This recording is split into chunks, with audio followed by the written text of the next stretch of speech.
All right, we've got quorum and it is 5:09, so let's go ahead and get started with our monthly meeting. And Holly, we'll start with you. Oh, what are we talking? Well, Yeah. we'll do financials in the meantime. How about I'll do minutes. Did you all have a chance to review the minutes from our last meeting? Yes. Any changes, comments, or suggestions for the meeting, for the minutes? All right, let's go ahead and approve the minutes from last month. 9. There we go. I need a second before we have a vote. Second. All right. Those who want to approve say yay. Yay. Gerard and Babette, I need a verbal. Yes, yay. Yep. All right, thank you. All right, Holly, any changes to the financials? Yes. So first of all, I just in real time changed the date that I had in the document. So these are our financials as of basically today.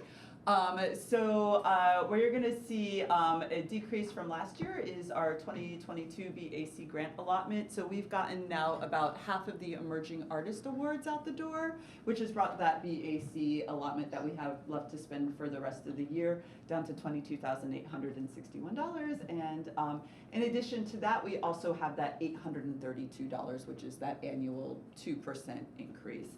And then for BUEA zone grants, we have a total of $40,000 left from last year to spend, and we have a total of $22,156 from this year to spend. So that leaves us with $85,849 left to spend on grants.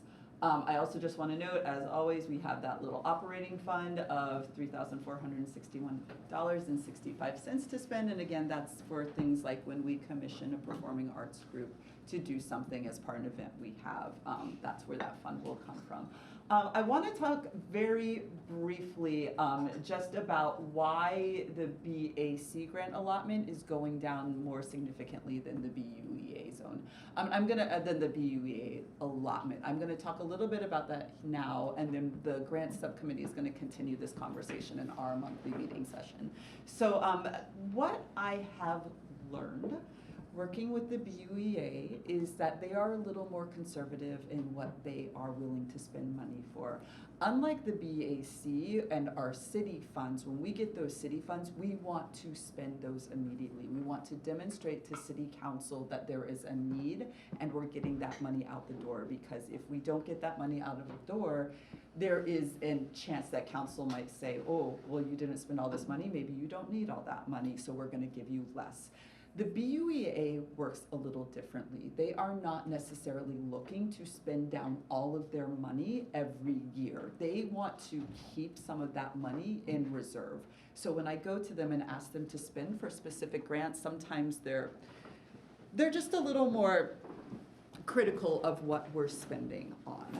And so that's why you're seeing some of those funds not going down as much as I was hoping they would go down at this point. What I can report is that today they did vote to fund about $19,000 of our operations grants. So this is the most recent cycle that we completed. So that's almost 2/3 of the amount of money that we gave as part of the operations cycle. Which kind of falls with our thought that was the grant that they would fund the most.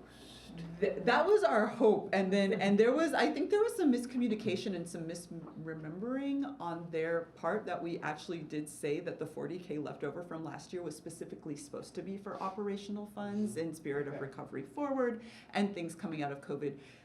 We just needed to remind them of that in today's discussion. So that makes me feel better about having some more of our own BAC funds left for this last cycle that we're doing now, which is an Emerging Artist Arts Project grant. So we'll be spending some of our leftover BAC funds on that, but because they are much more candid about funding actual arts projects and public-facing things that happen within their zone. I am hopeful that they will give some of their funds to fund some of these grants for our last cycle. I am a little worried though that they won't cover it all, and we might go over that like roughly 23,000 we have left over for this last cycle. And so what I would like to do because of that, knowing I've been very lucky in that this administration has been very generous in the amount of American Rescue Plan Act funds they have given to the arts, I would like to just take that supplemental fund and pay off whatever we can't afford with this budget to pay for those leftover grants. So that is where we stand now. I'm sorry I didn't have as strong of an understanding of what it was going to be like to try to spend down that whole 80K this year. I didn't think it would be this difficult, and I appreciate the grant committee's efforts to do additional work to get this money out the door. So we're going to continue talking about this in the grants meeting, and we will get there. So that is my spiel on money. All right, any questions? Who are they? Is the BOEA people making these decisions? Is it city staff? No. Or is it another committee? This is like another ours? committee that Okay. has appointed members, and it's one of those committees that is half appointed by the mayor and half appointed by the city council. It's the Bloomington Urban Enterprise Association, and it's actually not a commission, it's a board. So It's a it's board. a board, and it's Okay. all volunteers, and then there's staff liaison, just like Holly. There's So similar to us, they just don't have a C in there. yeah, there's the Yeah, board. yeah. They do work a little Okay, differently. Hence my confusion. Okay. But it's supposed to help local businesses, and they had an arts fund that they gave to the BAC because they weren't art experts. So they gave the money to Holly, but they're being a little difficult with it. Yeah, they're not our experts. In the past, board members from them have served as grant readers. We've invited them most times. We've done cycles since I've been here, and they have just opted not to participate. And in discussing this with them today, I mean, I think bottom line, they were excited to fund these grants, and they just again acknowledged they are not experts, and they are happy for us to do the work. So. Yeah, and I think also having kind of complicated the grants this year Yeah. without sitting down with them and explaining in detail what it was that we were doing Yeah. might have been a little off-putting. Right, yeah, and I think too, so for November and December, that is when they are going to be approving their FY23 budget. So that is something that I'm gonna be working on with them in detail for November and December, is just getting them back up to speed about these are what we are agreeing to do together. These are the criteria and these are the processes. I think they also just needed a little reminder about that and our alignment with, you know, them trusting us to do this work for them. Okay. Perfect. Do you want to jump into your staff report?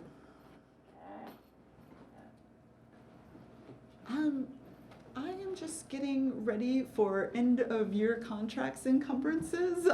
And so that's really where my focus is, thinking about how we can get some money out the door, thinking about this arts resources platform we've discussed that will come out of the feasibility study, and thinking about a few other projects to create some art mentorship opportunities in the community, so we can start pairing, kind of like what we're doing with the People's Park mural, pairing teaching artists with groups of students to do public art projects, you know, thinking about getting some grant money allocated for public art projects that might come out in alignment with the public art master plan that we're planning to release.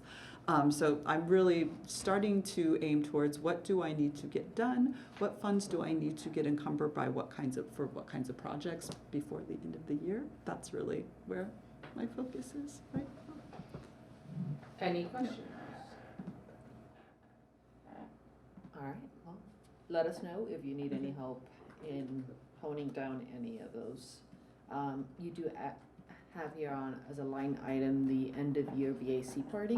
Yes, okay. So we talked about maybe doing something for this in December. And again, the idea is let's celebrate ourselves and all the hard work that we've done over the past, you know, I'd say 24 months, you know, and I think it would also be a great opportunity to celebrate grant recipients as well.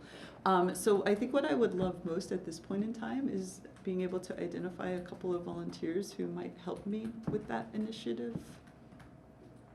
Natalie. Okay, Natalie and Polly. Oh, okay. Is there a timeline? I'm thinking early December for this, but I haven't chosen a date yet. And it would be like Yep. site. Holly, I'm interested. Oh, okay, thanks, Gerard. Yes. What are you imagining so far as the parameters to be? It is just a party where we have drinks and eat, and then we briefly acknowledge all of the grant recipients. Cool. Yeah, maybe some live music. I had suggested the Creative Yes, Glass yeah. Center I as a think that's a possible great- venue. I think that would be amazing, yeah. To give them a little shout out and step away from far Yeah. all the time. Yeah. But that's always a backup plan. No, that's nice. All right, so I will shoot Polly, Natalie, and Gerard an email to get the conversation going. We can reach out to Abby at the Glass Center. I want to wait until, so their great pumpkin patch thing is happening this Saturday, so I'm going to wait until that's over, and then I will bug her, so. If you need any assistance, let me know. All right. Anything else? Any other questions so far for Holly? All right, the next item on our list is the bylaw update project. Brief update by Nick and Gerard. Yeah, I can start. Sorry, there's a weird echo. All good. So not a ton to update on. The past month, I think it was a little tricky for the group to finalize a time to meet. We have done is we are scheduled to meet this coming Friday, and we have bi-weekly meetings set up going forward. We've also taken all of the notes from the last couple of discussions that we've had and synthesized that into a document. So we have a pretty good I guess starting point based on what the group has discussed, and we'll be going from there, unless Nick has anything to add. I think the only thing I was going to add is Brian asked me to put together an agenda for the meeting, which I'll do, and I'll circulate tomorrow. And with that, something I'm going to attach to it is, I don't expect anyone to read this in advance, but it might be something to sort of look at in the future. I did find this public policy sort of research paper that was done by a university in Washington State. I can't remember what specifically, but basically they did a survey of boards and commissions in various communities in Washington State. And I thought that might be an interesting resource, just kind of see what they found as far as common structures and things like that. So I'll include that with the agenda, and that's something we can kind of look at as we have random questions, and if anyone else comes up with any other resources like that, do share. Oh, great, thanks. Do you have the agenda there? Do you want to jump into the discussion question that we have? We have two discussion questions for the entire group right now, which is, the first one is, what processes might we put in place to make it easier for commissioners to engage in our monthly meetings and other activities? This is a question we carried on from last month, so hopefully you've all had a little chance to come up with something.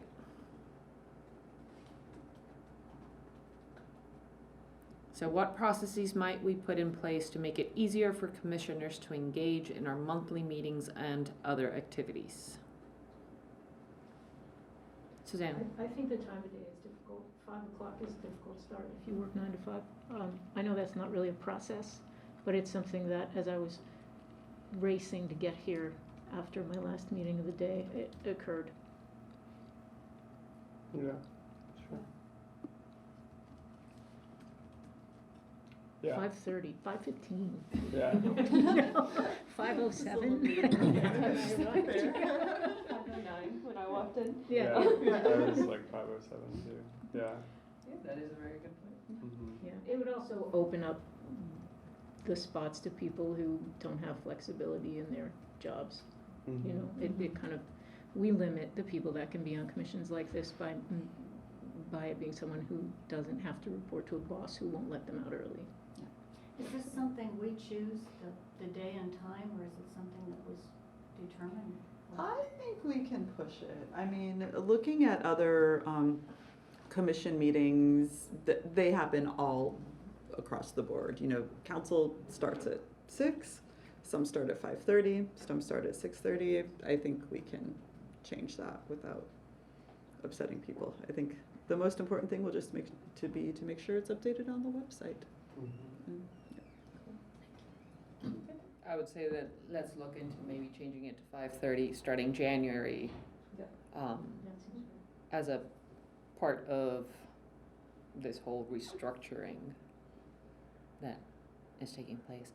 At some point, we started using the calendar as a way to get everybody engaged in all of the various activities, and that's something that kind of ebbs and flows in usage. So I opened the conversation to see if there's anything there that needs to be revisited or scrapped, in the sense that there are the calendar meetings that we all have for the committees and things like that, but at some point the idea was to also add things that were happening within our own organizations, or things that we knew were happening as a general calendar, so that commissioners could be like, ooh, I want to go to that, sign up, and kind of, then we knew there was going to be commissioner representation at XYZ event.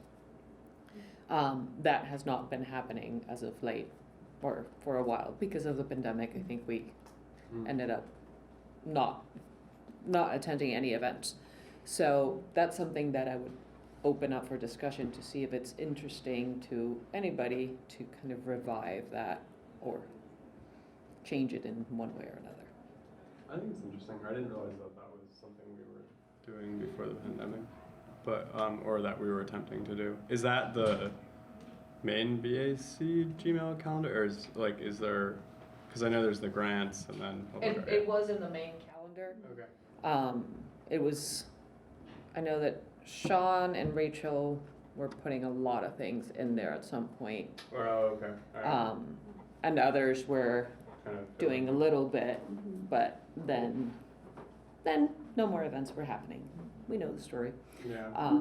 But that could be a way of knowing what is happening, and then knowing what commissioners could potentially be representatives at events throughout the city. I'll look into that. I'm interested in that.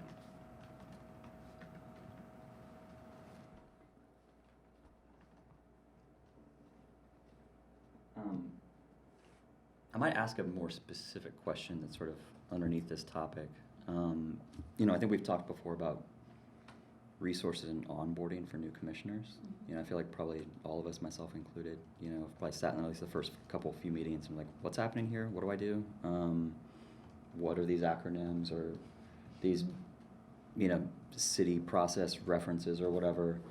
But like folks who've started, and you know, I guess anyone, but like folks who've started in like the last year or so, what specifically do you feel like you would have liked to have had spelled out in a document or explained in like a one-to-one meeting or something like that, that would have helped you feel like you could, I don't know, engage a little bit more easily, faster?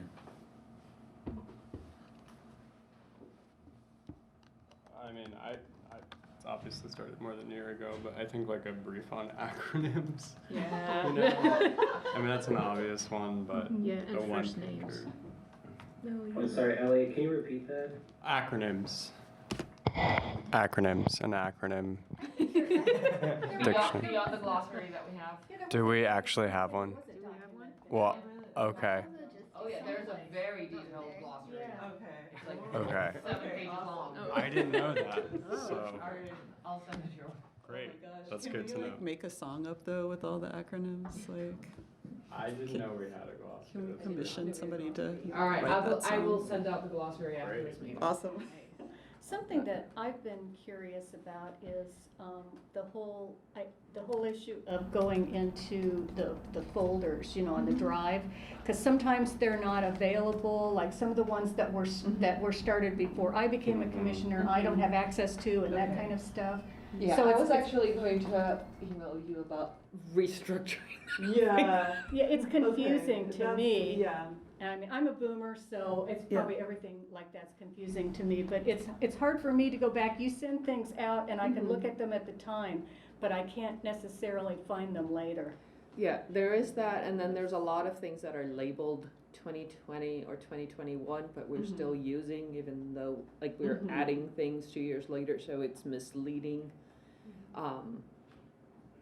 So yes, I Yeah, wanna, that's great, and restructure. maybe that's something, Polly, you and I can work on together, is just some Sure. file management, because there's also a bit of a division within all of the BAC things where, and I think it was started by Sean, all of the things that we should have access to versus what he was working on his end, yeah. and things started to kind of, Smush and meld. yes, so caused a lot of confusion in that regards, but that is a really good point, Yeah. cleaning up that Google Drive. Well, and giving access to new members to the old documents so that they can do a little of their own historical research. Yeah, Mm-hmm. great.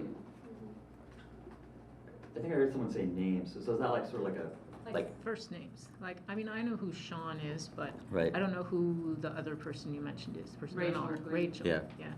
Prior commissioner. Yeah. So maybe that's just the habit of using full names, but then also, But a full name wouldn't have helped me either. okay, yeah. Rachel so-and-so, oh, yeah. Yeah, I mean, sometimes people will just have to ask, but maybe there is like sort of like a list of like names and titles for like key contacts with the city and like key local organizations that we might reference regularly, like, you know, Yeah. people with the Arts Alliance or Arts Forward, or, you know, it's like, who is Alex and ESD, who you both work with, you know, like things like that. Yeah. I think Yeah, that's a good true. point, other organizations that, yeah. There was a question I asked in the grant meeting, and I thought Yeah, two organizations exactly. were the same thing with a different name. Yeah. I don't remember what it was. I don't Arts Alliance and Arts Alley, or I don't know. something. Yeah, Arts Arts Forward and Alley. Bloomington. Yeah, Arts it's Forward. something. Arts Alliance and Arts Alley. Arts Alliance, Alright. Arts, Yeah. arts. yeah. A lot of A's. Which I think, like, speaking of the folders, is there like a folder that is like an onboarding folder where, like, again, there's just all that? Because I feel like I Not got really. I've documents, started but okay. I started a document earlier this year. I have to complete it, where a lot of that information is, because I have been meeting with new commissioners one-on-one, so I have a bit of a sense of what your questions are usually at these meetings. I'm not obviously gonna know it all and catch everything, but now that my conference is over, that's one of the things that I have on my list of starting to tackle in more detail what that document might be, what it should include. And I will share that around as soon as I have a more comprehensive draft, even if it's not completed. But trying to catch all of those questions that you usually ask. Yeah, because the like onboarding meeting was really helpful. Like that, I got, you know, a lot of info from it. But even just if there's a space to make a Google folder that's like, oh, here's just, you know, what are the 4 grant cycles that we do? Like, put all of that in one spot. So even like, if you're working on a document, if it's easier for you to not have to like make a whole brief, like if it's just a place with like general onboarding resources. But that could live into. I'm not writing a dissertation about it. Oh, okay, It's cool. really, I was like, I don't do work a that. lot more in like bullet point level. Yeah, same. Like this is what you need to know. Because I also think that the onboarding meeting is actually really important. Yeah. Because a document is not gonna give you the depth or really the answer that you're looking for. It gives you information, but not necessarily that connection. For sure. So that goes especially to you, Gerard, as oncoming chair, any new commissioners, it really does help to meet with them one-on-one for an hour and a half, to go over specific questions and just explain the whole process, even if there's a document. I would almost say the document comes after that meeting, unless they requested you give it out as somebody who's interested in possibly joining. You can give them that information ahead of time, and that's totally fine. But I would say have a conversation first, and then here's all of the details. That plus the information that we just covered. If there's anything that remains a question, please send an email or reach out. Is there anything, Nia, that would have helped you think of? The acronym was good, just for the meetings, I don't know. Yeah, I can't think of anything off the top of my head. All right. Do we want to continue with this question or move on to the next question? All right, let's go ahead and move on to the next one, but if there's anything else that comes up as you think about it further over the next couple of weeks, please make note of what other ideas you have. The other question is, what do you envision as long-term goals for the commission? Oh my Lord, keep it grounded here. All right, long-term goals for the commission. What would you like to see come to be in the next 3 to 5 years?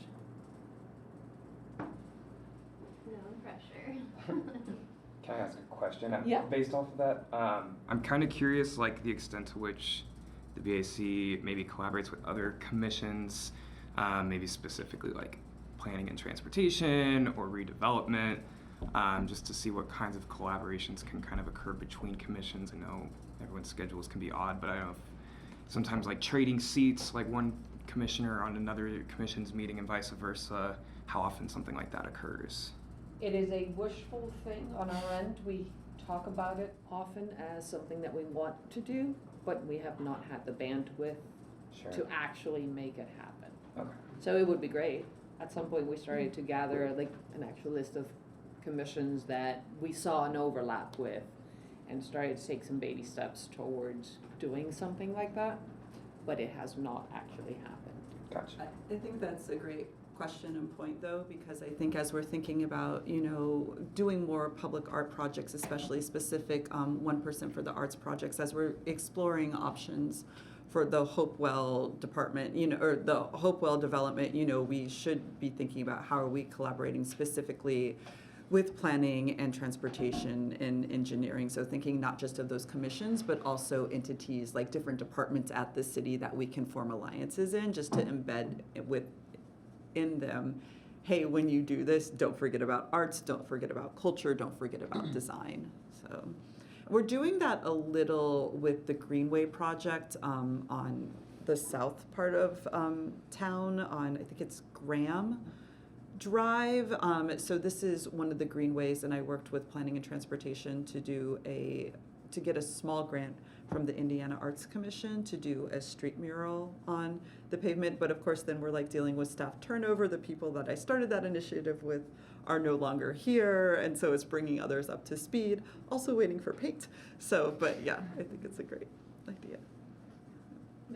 Yeah, I mean, I think to your point, Ollie, right now the burden is heavily on staff to do this. But I will say that the one area I think we've gotten much better about over the last few years is when there's like a public process phase, there are focus groups, open public meetings, things like that. I think we have done a really good job mobilizing members of the commission to show up to that and participate in the process. I think, maybe in the past it wasn't quite as organized, and it was just sort of like, does the chair show up, But I think we've gotten really good at that. Yeah, it has been more intentional. But there's room for more. Gotcha.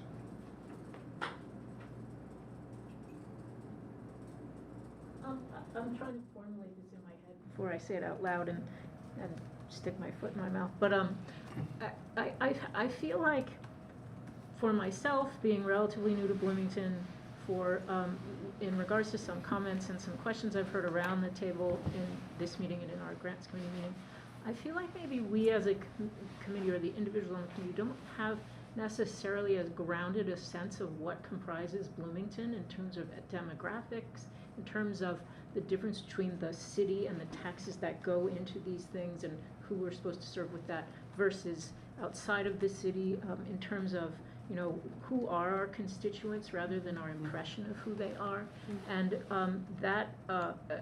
what parts of town are where and what's up in this part of town. Just, just because we live in Bloomington doesn't mean that we necessarily, like when you started working on the, Chaz, on the Broadview community, project, right?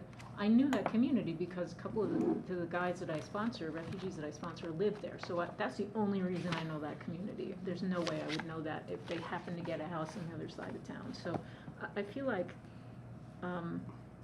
because we're serving this community, we should have more, like I said, data grounded information of who it is. There are some official neighborhood maps, but I don't know what kind of information. I mean, they might give demographic information. Right, I'm looking at the census, it's sort of helpful. But not Yeah, I don't know how helpful it is. Not terribly. Yes, I'm looking at it right now, it's not helpful. Oh, okay, oh, okay. There is Angela. She works over there. What's her title? She deals What's her with the last name? neighborhood associations. Mhm. What? Angela Van something. I'm sorry, Angela, if you're watching this. She's great. She's amazing. She was helping me with the neighborhood festival.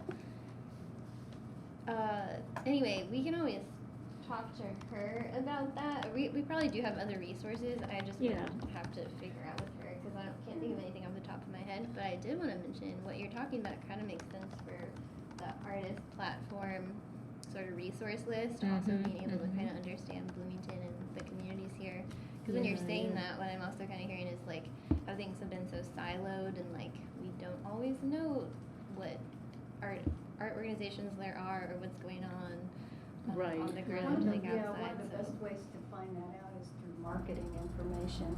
I think there are some free marketing resources where you can go in and you can find like age groups, race, gender, I mean, all kinds of things like demographic, but also, income and as I recall, I don't know Would where that be they. based on the census? I mean, where else would they get, where would I they get? it could be, but I don't think the census actually asks for income information, does it? Yeah. Does it? Yeah, it's median income. Yeah, it does. I don't remember. Yeah. Oh, So it sounds to me like, I feel like there are a variety of resources that we can pull this information from. I'm wondering if we can just work to bring that information together and include it in the onboarding documents. I think some of that information is also included in the work that Trahan did as part of its feasibility study. So I think we might be able to pull some from those pages as well. And I don't think it belongs so much in the onboarding, it belongs in a resource section on the Google Drive for everybody, independent of if you're a new commissioner or you've been around for a long time. And I think the information needs to be relatively recent because I think, I've seen a lot of change in neighborhoods going on in Monroe County and, just the character of them and that sort of thing. So, I would think at least every 5 years or something, to get a source that would do that. Nick? I would say, like, two thoughts. Beyond demographic data, I think one thing that we've talked about before, which we discussed in the recent public art meeting, is like a mapping of public art and arts facilities in town. That obviously tells a story of what communities, what neighborhoods do not have that, in front of them. I think the east side of town is a good example of that. I think the other thing is that we can have as much demographic information as we want, but I think also there's a self-awareness of what neighborhoods are represented in this room. There's obviously the individual demographics of how we each identify, but it's also like we don't really talk that much about where each of us lives. And I think that as the commission turns over from time to time, maybe it's something that we just keep as part of our roster. Maybe not home addresses, but like what neighborhood are you in? So we can identify at any given time what neighborhoods are not currently represented on the commission. And making sure that when we are planning events, whatever else, that there's not this natural bias towards, our own backyards, and that we're looking towards, where we need to work a little bit extra, for those places that are a little bit further away from us. I agree, yeah, I agree. When I used to interview people, I was not allowed to ask where they lived. That's probably, and that was like a employment law kind of thing. But Yeah. we're allowed to share where we live, right? Yeah, if it's by your choice, Yeah, by your own volition that you want to share where you live, it should not be an issue. Yeah, I mean, but I think that if we had that knowledge of what other neighborhoods were like, that it wouldn't be so necessary to have a representation on our Yeah. commission. It's just a matter of where you source that. right, and we don't really control who, somebody else decides who's on the commission, right? So, Correct. yeah. Yeah, city So, council yeah. or the mayor. But to have that awareness of where there are gaps is important. Yeah, and that could lead to creating or fostering or enabling partnerships or even projects where you see those pockets and it's like, okay, even if it's electrical boxes, it doesn't have to be a massive project, but you can start to identify a possible mural or certain areas that could be taken over by the community. I strongly think that not every project that we do has to be super, RFQ and all of this entire process to end up with something extraordinarily beautiful and whatnot. Sometimes just allowing artists to create art, to come together on a beautiful Saturday, have the kids playing around, some kids helping, that kind of thing can foster more culture and art within the community than just having the one artist go through this entire process to end up on one wall. I'm just using murals as a simple example right now, but I think that long term, we really need to focus on finding ways to get the community to participate more as a community, not so much as individual artists that have a portfolio that have the time to do this kind of thing, or the leeway, whereas a neighborhood association brings together some artists and some teenagers and some little bit of everything and just have a good old time in it, doing art. Yes. You're here. With $500. Bring your own paint. Yeah, I mean, even you can totally do some really fun, interesting projects that don't have to end up on the front page of the Herald Times. Any other long-term goals, Nick? Well, I think just as we revise and finish documents like the strategic plan, the public art master plan, any toolkit resources, making sure that we follow up with a plan to make that available beyond like a link on our website. Make sure it's regularly referenced at events that we have, attached to like all of our RFQs, attached to all of our grants calls, things like that. One thing I would also love to do, and maybe we can talk about delegating this in the new year, is, once the public art master plan is released, I would love to be able to go speak at neighborhood association meetings, and at small business gatherings, just to make sure they're aware of these resources and that they're out there. So.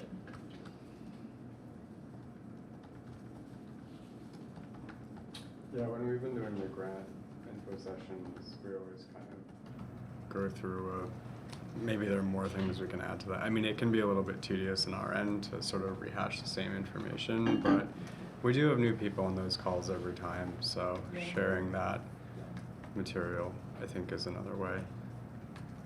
And even if you go into it briefly and say, and here is the shortened URL to go look at it in detail. Yeah. QR code. QR code. Yeah. On your screen. All right, lots to think about. Again, if you have any additional thoughts, please send them our way so that we can keep that conversation going. We ready to move on to public art? All right, let's go ahead. Nick, if you want to give us an update. Sure. Yeah, we had a meeting on Friday. Quick headlines. That meeting and this meeting are the last that I'm acting as the chair. Natalie's taken over from that point forward. We had a hopefully helpful one-to-one meeting where we talk through some stuff. I think we pinned some agenda focuses for future meetings. In our November meeting, we're going to talk about the hospital redevelopment, Hopewell neighborhood, and then January, February, we're going to talk about sort of following up on the loose plan there is to partner with Resilience on performance at Switchyard Park. It's tethered to a Juneteenth event. Other notes, the aforementioned public art master plan that has been lingering for a while. Brian and Holly are sort of confirming the latest working draft that we have so we can knock this thing out with a plan to release that in early 2023 alongside some future grant opportunities. We also discussed another sort of lingering concept of sort of the public art inventory and mapping project. We as a committee have not successfully found the bandwidth to really spend much time on that. So Holly is potentially reaching out to the O'Neill School, see if there's students that might be able to come up with a plan to help us compile and vet that inventory, which is a great idea. And then I guess project-specific updates. Just kind of just running through this list, but please jump in if any questions or comments. 1% projects, Trades Gateway project, which is the Stephen Reese approved piece. We have struggled to figure out a fabricator for. Clutch Fabrication has taken themselves out of the running, and so basically where Holly's at is we're going to try to get some clear feedback from them on, so why they don't think it's feasible, why they are not good partners. Try to get a second opinion from someone outside of the Bloomington community, just to make sure that there's not like an echo chamber effect sort of at play that's making it difficult for us to find someone local. And then we're going to have a real, a real sort of final conversation about like what is fork in the road sort of conversation about what is happening with this project, what's the best way to move forward with it. The selection was made in 2019, contracts were signed in 2020. The pandemic had a huge effect from, issues with travel for the artist, the distance there, material costs, finding fabricators who could figure out how this thing works on the site. So there are a lot of hurdles that we've sort of come across, and so I think wherever we end up with this project, I think part of what we want to do as a committee is, have some like sort of thoughtful conversations about like every sort of step in the process and all the things that affected it, and try to figure out, what lessons we can learn as far as things that were truly beyond our control, or that we could have done better as a commission, in vetting things along the process. Yeah, I don't know. Holly, do you have anything to add to that, or any questions from folks? That's great. Yeah. Okay. And then let's see, other public art projects. The Rogers Family Farm Park, aka the Goat Park, had a groundbreaking on Tuesday. Natalie, I believe you attended. Yep. Any comments from that? It was great. It was lovely. Broke some ground. The plot where it's going to be on, they're like working on that. It was exciting to see just things happening there. I know that things like that take a lot of time, so now we, it's just fun to know that things are happening and that things are moving along. So Jonathan Rasick spoke. That was exciting, and the family just seems to be really pleased with the project and with the partnership in general. So, yeah. Great. We're going to have unrealistically high expectations for how quickly these projects I move. know. I'm like, it's going to be, I'm gonna sit here for a bit. Yeah. Thank you. That's awesome. No Yeah. worries. Cool. And then public-private partnership update with the bike garage and People's Park adjacent mural. Holly did speak with other folks in the city and the property owners who are on board with the sort of youth-focused concept. property owners prefer high school students and that they have some adult, like sort of an adult lead supervisor, to kind of make sure it's well organized and there's a high quality of work. So basically Holly's speaking with arts teachers, administrators. We'll get feedback on sort of how we would structure a call. But the idea is that students would be able to put forth applications, or put forth proposals rather. You know, we as a commission could still provide review guidance, sort of vet those, you know, choose a primary concept. Then I think the hope is that even students whose concept was not submitted would then potentially have an opportunity to participate in the actual installation. So the idea is that timeline-wise, the competition or proposal phase would happen over these colder months, hopefully with an install sometime in the spring, pending the availability of whatever materials at the time. Yeah, I think that's it on project stuff. Any questions, comments on any of that? Didn't the family also suggest that there would be an artist in charge, as well as the art teachers? We discussed that. They just wanted to have insurance that, you know, the person who puts, you know, the actual outline of this design on the wall is a professional. So I think the idea is, you know, that it's a professional artist who's going in and just kind of creating the outline. Students are invited to come and participate and paint the outline, but then at the end of it, you know, we will have someone to kind of go back over and just kind of clean it up. Yeah, I yeah. imagine like probably any of the art teachers. I agree. I think what it's going to come down to, and again, this is just an ongoing conversation as we're trying to figure out what is going to work best for the teachers and the students, is just like, you know, I think once we identify, you know, who are these leaders in the schools that are working with the student groups, you know, we'll make a decision, okay, this is a person who is an art teacher and they obviously have what it takes to go in and do this thing. And if we're finding that the folks who like end up taking the initiative to lead these groups of students aren't also professional artists at that point in time, we would recruit a professional artist in the community to help with that aspect of the work. Yeah, I don't think that will be hard at all. Yeah, I think it'll be, again, I think that's the kind of thing people are fun with. So I have been talking to MCCSC, Monroe County, oh no, I'm gonna get it wrong, the public county school folks to identify some art teachers who they have like said these are folks who are interested in leading some of these groups. So I do agree. I think we're gonna have some pretty good options to work with. It's not high school, but the art teacher at Rogers Elementary School did a really nice mural at Rogers that I worked with her on. That's So she could potentially be a good resource. Oh, it's only high school teachers.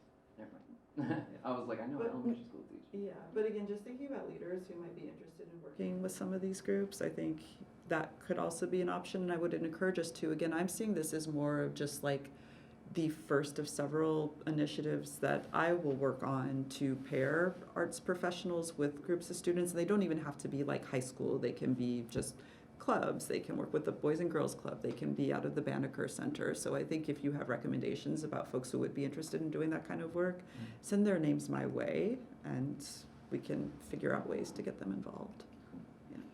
Yeah, because I think part of the hope is that, you know, while the property owners may be motivated by making sure it looks good or looks professional or whatever, I think the other angle for us as a commission is like, is there an opportunity to kind of provide some, you know, educational and professional development experience for the students? Correct. You know, Yeah. and you know, part of that is like, how do you logistically plan for a project like this? You know, how do you navigate a public process like this where you submit something and get feedback and whatever else? And so I think we're hoping there's some mentorship there as well. Yeah, and the teachers I've talked to were really excited about that aspect of it as well. So. And then the last thing that I had is, Holly, do you want to shout out the Exhibit Columbus thing that you mentioned in our meeting, Esteban? Oh my gosh, yes, woohoo! Okay. So Esteban Garcia Bravo, as you probably all remember, is the amazing artist who did the Trades Garage installation in the North and South Towers. So as part of Exhibit Columbus, which is this biannual exhibit that is really meant to celebrate the modern architectural design there, but also push the ideas of modern architecture forward. They partner with several different levels of professional artists to do temporary installations around town to solve community issues and to encourage gathering and community connection. And so as part of that, they recruited They did a call of applications for university professors in the arts to propose specific downtown activation projects. And out of 51 applicants, Esteban Garcia Bravo was the top choice. So he is one of 7 of these university professors who will be doing a temporary installation there. So. When is it taking place? So if you want to come to a symposium and see Esteban speak about the project next Saturday, the 22nd, I will be there all day with him. So that will be the first time that all of the prize winners are coming together to convene and experience the community together. Then they're going to take that experience and kind of use it to develop their ideas about what ultimately they will be doing. They're going to come back and present those ideas in February of 23, and then the exhibition with all the temporary installations will open in August of 2023, and it will be up for, I believe, 2 months. So, yeah. All right. Natalie, do you want to add anything as incoming chair? Or you... No, I think I'll pass today, but Okay. thank you. All right. Any questions regarding public art? Elliot, let's move on to grants. Cool. Okay, so some good news. The BUA is, thanks to Holly's diligence, going to fund a good portion of the ops grants. That's great. That'll help us balance out our expenses. Right now we have opened the Emerging Artists Public Projects. What is the exact term phrasing of that now?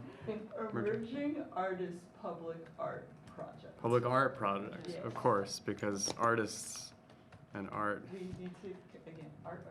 Yeah. So that cycle is open, and Holly and I conducted an info session yesterday. We had only 2 folks who showed up, but they were new folks, new faces, which is always great. And because there are only 2 of them, we had time to answer some substantive questions that I think saved us maybe a one-on-one in the future, perhaps, which is great. And so I'm looking forward to, their questions were all kind of within range. It sounds like, these are emerging artists who have ideas for projects. And so that was great, encouraging. I recently followed up with the Grants Commission committee on email about our last grant cycle. And I apologize it took me so long to close the loop. I traveled immediately after that meeting for a little while and things were chaotic. But so I'm just looking forward to, in our upcoming grants committee meeting, talking about just refining the process for creating the post-conversation proposal, getting that out there, and how we might be able to sort of suss out some details. There are questions about funding some groups or not funding them after the fact that just were, I think, challenging to suss out in email. So, am I missing anything? No, I think that's great. I think we'll just, I think this was, again, it was a year of learning and experimentation. So, yeah. Yeah. And to that end, I mean, looking at the schedule, we have the 10/21 meeting and then November 18th, which I'd like to find, and maybe that's the appropriate time, but I'd love to have everyone's feedback on how this year went, so that we can then structure next year's cycles pretty rapidly in December and get that calendar out and ready. So Would it be helpful to you if we developed a very quick and simple Google form where you can gather that information from everybody? Sure, I'm fine with Google Forms. I don't know if everyone else is. More than just having emails, Yeah. so that you have kind of buckets that you want to hear from. Right, Specific right. buckets that would help This you. is a good idea. Okay. And then, you can have an open-ended question of anything else, but Yeah, making sure you are covering sure. Yeah, your structuring. uncertainties. Yeah, great. I will do that. I know how to make a Google form, so. All right. Happy to help. Thank you. I love making pie charts from the forms. Yeah. I once almost made a. I was tweaking one of the Google forms and I added like a banner that was just like stacks of hundreds of dollars of bills. Anyway, I should really probably not be allowed to make these, but I will make one because I like Google Forms. And Just let somebody look at it first. no, I'm a fan. Not everyone is a fan of Google, not even in my own household. But I'm a fan, so. I don't love Google, but I do like Google Forms. Yeah. So, yeah, no, they're evil, but they're all I just evil. like the way they Yeah. do a simple spreadsheet. Yes. Compare apples to apples and and get it Yeah. all. Yeah. Pick color pie charts, apple pie charts. It's just like a spreadsheet of 50 like very long artist statements. Like it's like Yeah. oh gosh. Well, okay. that's silly, but yeah. And it's like going down a whole. Yeah. And then, speaking of Google Forms, I guess maybe the last thing is, this maybe isn't the appropriate time to bring it up, but I will anyway. The software might happen eventually.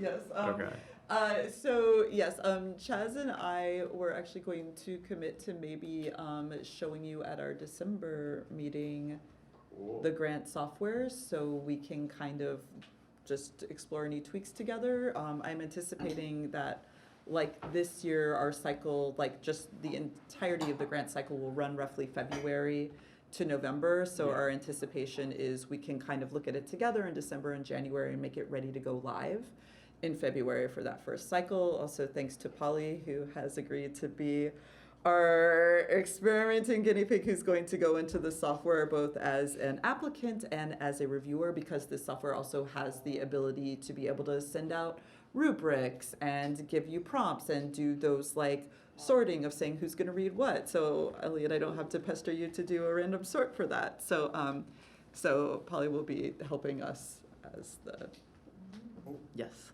What's the platform, or is it bespoke?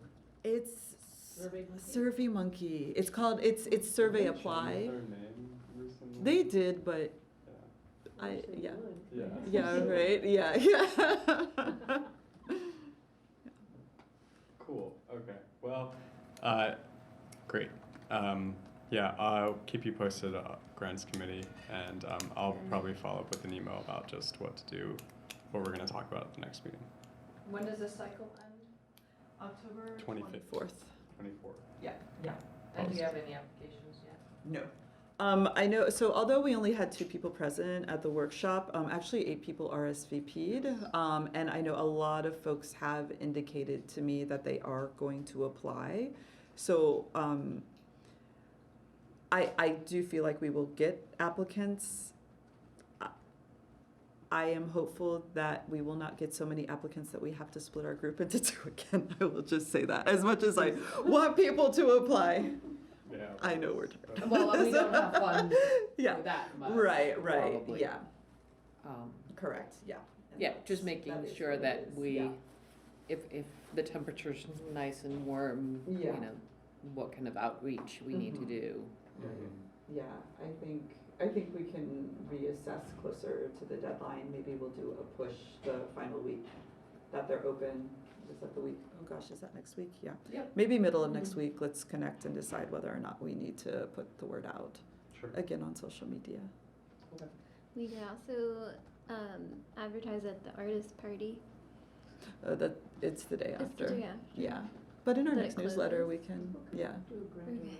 Yep. Not well. Mhm. I said people can do a grant overnight. I think the party's the day after. The Yeah, deadline. it Oh, is. the party's there. I got the Yeah. dates wrong. Just ignore me, everyone. It's fine. Any questions regarding grants or any suggestions from non-committee, like specific how the process went along, but any observations that you might have for Elliot in regards to the 4 cycles or anything you might have heard. All right.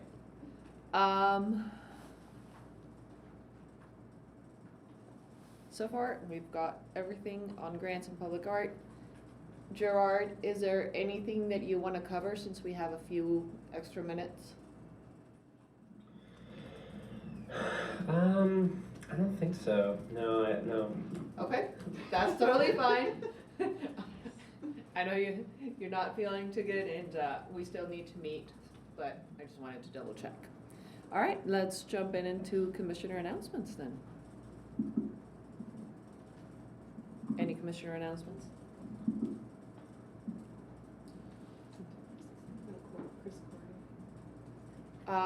Sure. All right. Since there's no commissioner announcements, I will just take a minute. Chris Corey has stepped down. He realizes he is stretched way too thin, and with a baby on the way, he's going to be even more stretched thin. So he stepped down. So this is a good time to look around in the community if you know of anybody who could be a good candidate to apply. We know that January, February is when city council. That's when council does. Really? I have notified their clerk of this, Okay. just so they know. I would love to be able to. And this is not a mayoral appointment, it's a council? It is not, it's Okay. a council appointment, yeah. So, it's something that we can encourage members of the community. If you know any neighborhoods that you want represented, or any other representation that you think would be of value to the commission, encourage them to apply. And obviously, there's no guarantee it's out of our hands in terms of who gets appointed, but we can definitely spread the word and encourage others to apply. There's no public? There is no public. All right. Well, does anybody have anything to add or that they want to cover? Go ahead. So you are all invited to the artist party on October 25th at the IFL from 7 to 9.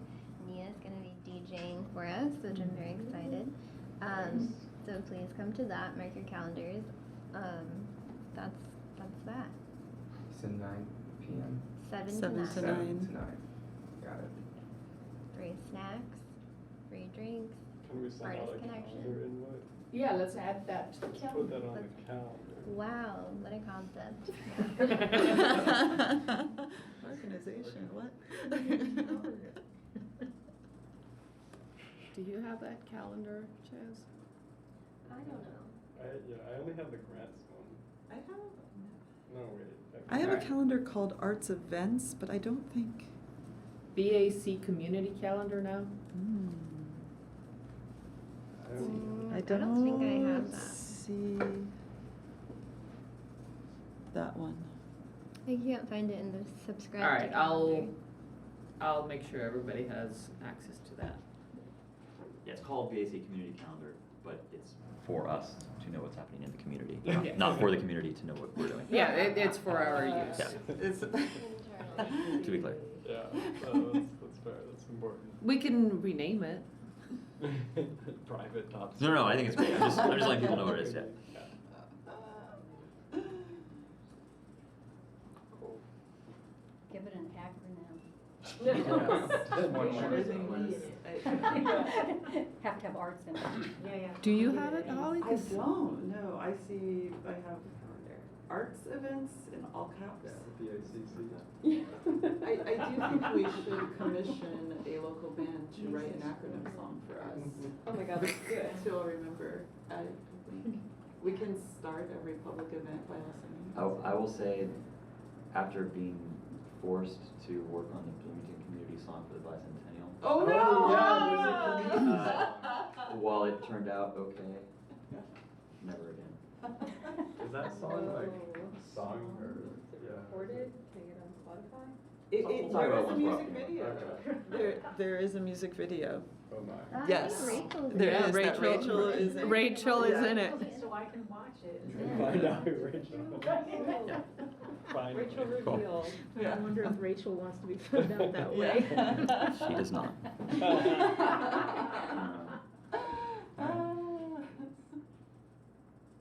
that it then? All right, All right. Gerard and Babette, thanks for joining virtually, and thanks Yep. everybody. We adjourn this meeting now. Cool.